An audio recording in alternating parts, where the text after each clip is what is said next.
जैसा कि हम सब जानते हैं, जो हमारी पृथ्वी है, हमारी अर्थ है, वो सूर्य के चारों ओर परिक्रमण करती है, रिवॉल्यूशन करती है।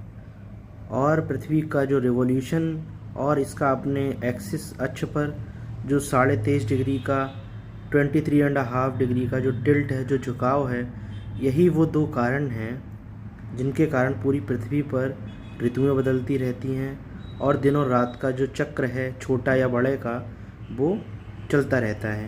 ये किस प्रकार से काम करता है, ये मैं आपको बताता हूँ। सबसे पहले तो ये पता ही है कि पूरी पृथ्वी सूर्य के चारों ओर चक्कर लगाती है 365 दिनों में।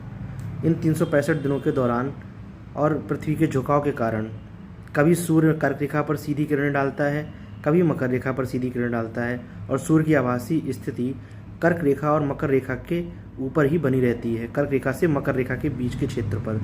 तो ये जानते हैं कैसे होता है।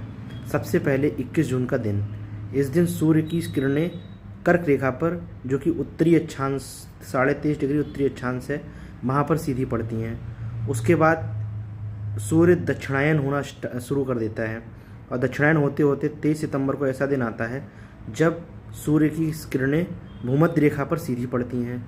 उसके बाद सूर्य और दक्षिणायन होते हैं और मकर रेखा पर 22 दिसंबर को सूर्य की किरणें सीधी पड़ती हैं। उसके बाद जब मकर रेखा तक सूर्य पहुंच जाते हैं, उसके बाद सूर्य का उत्तरायण होना शुरू होता है, और इस उत्तरायण के दौरान 21 मार्च को सूर्य की किरणें भूमध्य रेखा पर पुनः सीधी पड़ती हैं, और उसके बाद पुनः 21 जून का दिन आ जाता है और सूर्य का उत्तरायण होते होते सूर्य कर्क रेखा के ऊपर पुनः पहुंच जाते हैं। और ये होती है संक्रांति, ग्रीष्म संक्रांति और मकर संक्रांति। कब? जब कर्क रेखा के ऊपर होगा तो उत्तरी गोलार्ध में ग्रीष्म संक्रांति, और जब मकर रेखा के ऊपर होगा तो दक्षिणी गोलार्ध में ग्रीष्म संक्रांति, और जब कर्क रेखा के ऊपर होगा तो दक्षिणी गोलार्ध में शीत संक्रांति, और जब मकर रेखा के ऊपर होगा तो उत्तरी गोलार्ध में शीत संक्रांति।